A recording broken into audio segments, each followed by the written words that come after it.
होली का क्रम 13 तारीख को शायद होली जलेगी, 14 तारीख को गुरंडी रहती है, होली खिलाती है। मेरा निवेदन है, होली का त्यौहार आ रहा है, उस फागुन के त्यौहार में मेरा देवादिदेव महादेव माता पार्वती के साथ होली खेलता है, मेरा कृष्ण कन्हैया राधा रानी के साथ होली खेलता है। आप भी अपने इष्ट मित्रों के साथ होली खेलिए और दिल से खेलिए। तो कभी मौका लगे तो एक बार महादेव की होली खेलने के लिए आप सीहोर, कभी मौका लगे, तुम ब्रज की होली तो बहुत खेले होगे, एक बार महादेव की होली खेलने सीहोर आओ। हमारा कुबेरेश्वर बाबा भी होली खेलता है, ऐसा रंग में रंगता है कि वो फिर रंग कभी छूटता ही नहीं। एक ही दिन करते हैं वहां, बस एक तो कभी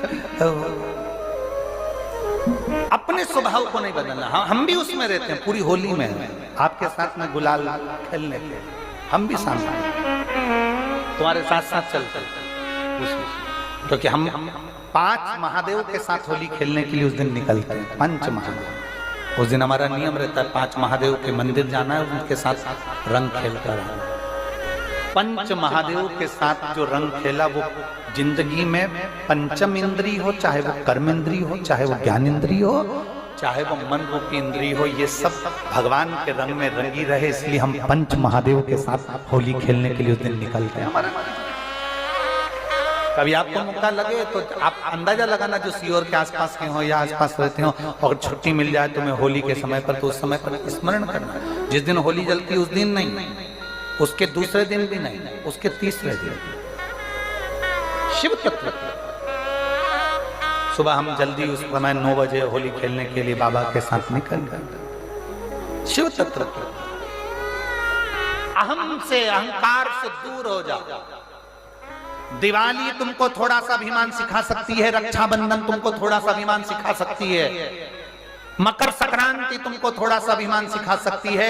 कई माताएं मकर संक्रांति पर सामान बांटती है, कोई कहेगी मैंने चलनी बांटी, कोई के मैं बाल्टी बांटी, कोई के मैं डब्बा बांटी, मैंने तो ये बांटा, मैंने तो थोड़ा सा अहंकार सिखा सकती है मकर संक्रांति भी। रक्षाबंधन भी तुमको अहंकार सिखा सकती है, मैंने तो देखो चांदी की राखी बंधी, मैंने सोने की राखी बंधी, मेरे बहन ने साड़ी दी, मेरे भाई ने ये दिया, मेरे भाई ने, वो भी अहंकार सिखा सकती है। दीपावली भी अहंकार सिखा सकती है कि मेरे पर्दे इतने के लगाए, सोफा सेट इतने का लिया, बेडशीट इतने के लिए, मैंने घर में रंगोली ऐसी डाली, मैंने गुजिया पपड़िया ऐसा बनाया, वो भी अहंकार सिखा सकती है। सारे त्यौहार अभिमान सिखा सकते हैं, केवल एक होली ऐसी होती है जो अहंकार से विहीन सिखा सकती है। मालूम नहीं पड़ता व्यक्ति की शान क्या, सत्ता क्या, शोहरत क्या, कौन हो तुम, वो रंग में डूबे हुए हो। बस शिव तत्व वही कहता है, इस महादेव के रंग में एक बार अगर डूब गए तो फिर तुम उस रंग में रंगने के बाद दूसरा रंग तुम पर चढ़ता नहीं। दुनिया के लोगों ने कहानी गलत कर दी, पूरी कहानी गलत बताई। अगर दुनिया के लोग सही कहानी बताते तो भतीजा और बुआ का संबंध खराब नहीं होता। कहानी गलत थी ना। लोगों ने कहा, हिरण्यकशिपु ने अपनी बहन से कहा, बहन तू अपने भतीजे को गोदी में रख कर बैठ जा और चादर ओढ़ कर बैठ जाना, तू बच जाएगी, तेरा भतीजा जल जाएगा। तो बुआ भतीजे को जलाने के लिए गोदी में लेकर बैठी। बोलो सही है कि गलत है? लोगों ने कहानी गलत बताई। होली का लोगों ने कहा उसने अपने भतीजे को जलाया। पहले तो होलिका का नाम तो निकालो कि होलिका का नाम क्या है। कथा वालों ने कह दिया हिरण्यकशिपु की बहन थी होलिका, वो अपने भतीजी प्रहलाद को गोदी में लेकर बैठ गई। वो प्रहलाद को हाथी के पांव के नीचे डाला, खोलते तेल में डाला, अग्नि में डाला, इसमें डाला, उसमें डाला, नहीं मरा। आखिरी में अपनी बहन से कहा होलिका, तो अपने भतीजे को गोदी में लेकर बैठ जा। पहले उस होलिका का असली नाम तो लाओ, जिस होलिका का नाम विष्णु पुराण में डूंडा लिखा है। क्या नाम लिखा है? डूंडा। होलिका का असली नाम लिखा है विष्णु पुराण में डूंडा। इसलिए आज भी होली में लकड़ी नहीं जलाई जाती, मोटे मोटे डूंड जलाए जाते हैं, क्योंकि उसका नाम डूंडा है। और डूंडा बैठी अग्नि में, भतीजे को गोदी में लेकर बैठ गई। उसके पास में एक ब्रह्मा जी की चादर थी, जिसको ओढ़ कर बैठ जाती थी तो आगी में जल नहीं सकती थी। डूंडा ने देखा चारों तरफ से आगी लग गई, मेरा भतीजा जल जाएगा। तो बुआ को लगा मेरा भतीजा जल जाएगा। बुआ वो होती है जो दुआ देती है, बुआ कभी बद्दुआ नहीं देती है। और डूंडा ने अपनी चादर को उतारा, आगी चारों तरफ से लग गई, बुआ को लगा मेरा भतीजा जल जाएगा, तो अपनी चादर उतार कर अपने भतीजे पे डाल दी और बुआ खुद जल गई पर अपने भतीजे को नहीं जलने दिया। ये कथा है, पर लोगों ने उसको पूरी पलट दिया, पूरा पलट दिया। बुआ कब जलाई अपने भतीजे को? आप में से इतनी सारी बुआ बैठी हैं, कभी अपने भतीजे को अपशब्द कहा? कभी अपने भतीजे को श्राप दिया? कभी अपने भतीजे को बद्दुआ दी? नहीं। जब भी बोलती हो मेरा भतीजा खूब फले फूले, भगवान कृपा करे, मेरे भाई जैसा नाम कमाए, मेरा भैया कितना नाम कमाता वैसा मेरा भतीजा नाम कमाए, तो भतीजे को चाहिए जब बुआ घर में आए तो अपने मम्मी पापा से कहना, पापा मम्मी 2 साड़ी देना, क्योंकि अब मेरी नौकरी लग गई है, मैं कमाने लगा हूं, मैं कमा रहा हूं, इसलिए मम्मी एक काम करना, 1 साड़ी पापा देंगे अपनी बहन को और 1 मैं दूंगा अपनी बुआ को। तो मम्मी कहेगी तू अपनी बहन को देना, बुआ को क्यों दे रहा है? तो कह देना अगर आज मैं दूंगा तो उसके भी भतीजे उसको देंगे। ये हमारे यहां क्रम चालू होना चाहिए। होली में मोटे मोटे ढूंढ जलाए जाते हैं। ढूंढा की राख तैयार होती है, उसका कालापन जो तैयार होता है उसको उठाकर ले आए और कपड़े में उसको छान कर राख तैयार कर 3-4 बार छानने के बाद उस भस्म को 12 बजे से 1 बजे के बीच में शिव जी को समर्पित कर देता है और उस भस्म को उठाकर उसमें घी मिलाकर मस्तक पर तिलक लगाकर चले जाता है। वो जिंदगी में कभी हार नहीं सकता, विजय ही पाता है, उसकी कभी हार नहीं हो सकता।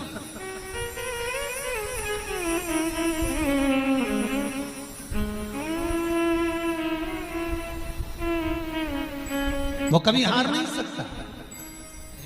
शिव महापुराण की कथा कहती है वो भस्म विजयता को प्रदान करती है। आपको किसी से नहीं कहना, किसी के हाथ नहीं जोड़ना, केवल वो भस्म का तिलक लगाकर जिससे आपका काम निकालना है उसके सामने पहुंच जाए, आपको सुख का अनुभव हो जाए, कार्य सिद्ध। तो भस्म इतनी प्रबल होती है। मार्च को महादेव की होली, अपने शिवालयों में शंकर जी शिव मंदिर के अंदर चंदन का जल 1 लोटा अवश्य चढ़ाएं। महादेव की होली अवश्य मनाएं। होली आ रही है, लगी नहीं रिया की होली जैसा है। दिवाली आती है तो लगता ही नहीं कि दिवाली जैसा है, राखी आती तो लगता ही नहीं राखी जैसा है। सारे त्योहार फीके हो गए गुरुजी। हमने कहा त्योहार फीके नहीं हुए, त्योहार का कलर फीका नहीं हुआ, त्योहार का रंग फीका नहीं हुआ है, बस त्योहार वही है, गुलाल वही है, मिठाई वही है, गुजिया पपड़िया वही है, खुरमे चकरी वही है, पपड़िया वही है, गुजिया वही है, इंसान वही है।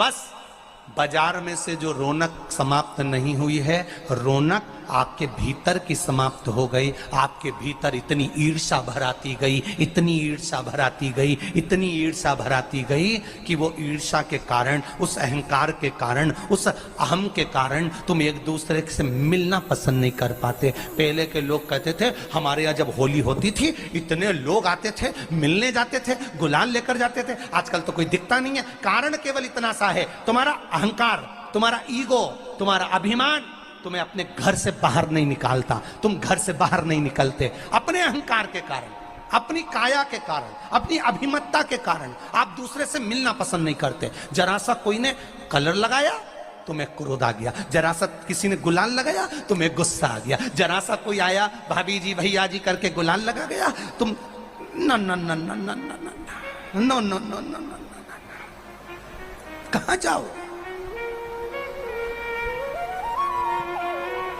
इतने वीआईपी हो गए, इतने वीआईपी हो गए, इतने वीआईपी हो गए कि अपने त्योहारों से भी दूर हो गए।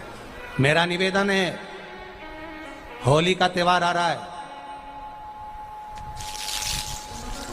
उस फागुन के त्योहार में मेरा देवाधिदेव महादेव माता पार्वती के साथ होली खेलता है, मेरा कृष्ण कन्हैया राधा रानी के साथ होली खेलता है। आप भी अपने इष्ट मित्रों के साथ होली खेलिए और दिल से खेलिए। अरे सीहोर में, सीहोर जिले में एक होली होती थी, उस होली का नाम हमने पिछली बार बदल दिया था। कौन सी होली कर दी थी? महादेव की होली। पिछली बार हमारे सीहोर जिले में हमेशा होती आई थी वो होली, थोड़ा उसका नाम हमने चेंज कर दिया था तो उसको महादेव की होली कर दिया था। मेरे सीहोर जिले के रहने वाले सभी रहवासियों से, जिले भर के निवासियों से निवेदन करना चाहूंगा, वो पुरानी होली को बंद कर महादेव की होली नाम दिया गया है। शिव मंदिर में जाना है, चंदन का जल शिव जी को 1 लोटा चढ़ाना। एक बात अपनी जिंदगी में उतार कर रखो, शंकर भगवान को घी का दिया भी लगाओ तो तुम्हारे घर में जो असली घी हो, थोड़ा सा भले 1 पत्ती लगाओ, भले इतनी सी बत्ती जलाओ, पर असली घी की जलाओ। शिव जी को अगर चंदन भी लगा रहे हो तो असली लगाओ। शंकर भगवान को चावल भी चढ़ा रहे हो तो असली चढ़ाओ। शंकर भगवान को अगर अष्टगंध भी चढ़ा रहे हो तो असली चढ़ाओ। केमिकल का कोई चीज मेरे महादेव को मत चढ़ाओ जिससे भगवान शिव की मूर्ति नष्ट हो। ऐसी कोई चीज मेरे महादेव को ना चढ़ाओ। अगर शंकर भगवान के साथ आप होली खेल रहे हो तो चंदन का पानी शंकर भगवान को चढ़ाइए, अष्टगंध का जल भगवान शिव को चढ़ाइए। तो करो तैयारी, आ रहा है त्रिपुंड धारी महादेव की होली। बड़े आनंद के साथ मेरा निवेदन, अपने शिवालयों में, शंकर जी के मंदिरों में, सीहोर जिले के प्रत्येक शिव मंदिर के अंदर चंदन का जल 1 लोटा अवश्य चढ़ाएं, महादेव की होली अवश्य मनाएं। और भाव के साथ 5 मंदिर हम भी जाएंगे, कोई जुलूस नहीं, कोई क्रम नहीं, बस बाबा को आराम से जल चढ़ाना ही एक नियम है और बाबा को जल चढ़ाएंगे। आप सब बड़े आनंद के साथ महादेव की होली का स्मरण करिए। महादेव की होली के दिन और बेलपत्री की जड़ के नीचे जाकर प्रयास करा करो कि लाल चंदन का जल, लाल चंदन को घिसकर कलश में उस चंदन को डालकर जल भरकर उसको बेलपत्री की जड़ के नीचे सींचन करने का प्रयास करा करो। है कि धीरे धीरे कर कर वो दुख समाप्त होगा, वो दुख कटेगा ही। एक बहुत ध्यान देने वाली बात है कि अगर मान लो कि कहीं पैसा अटक गया है, नहीं आ रहा है, बहुत अथक प्रयास कर लिया, चंदन का जो जल होता है ये व्यक्ति के जीवन में जो धन कहीं रुक गया, अटक गया, नहीं दे रहा, बेलपत्री के वृक्ष के नीचे, जड़ के नीचे सींचन करने से वो प्राप्त होता है। अथर्ववेद में वर्णन किया गया कि पीपल के वृक्ष की जो जड़ होती है, बेलपत्री के वृक्ष की जो जड़ होती है और आंवले के वृक्ष की जो जड़ होती है, इसके नीचे स्वर्ग का निवास होता है। किसका निवास है? स्वर्ग का निवास। जहां पर ये वृक्ष होता है और उस वृक्ष के नीचे बैठकर